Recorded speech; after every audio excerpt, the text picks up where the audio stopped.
Hello everyone and welcome to today's video where I will guide you through the process of checking a report on Turnitin. The first step is to log in into your Turnitin account. You can do this through your educational institution's portal or by visiting Turnitin website directly.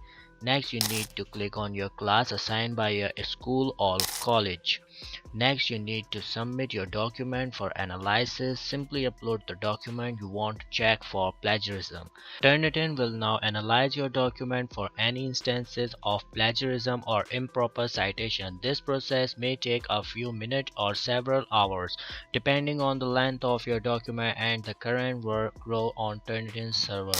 Once the analysis is complete, you will be able to view the report. The report will highlight any section of your document that match content from other sources, along with a similarity score indicating the percentage of your document that matches external sources.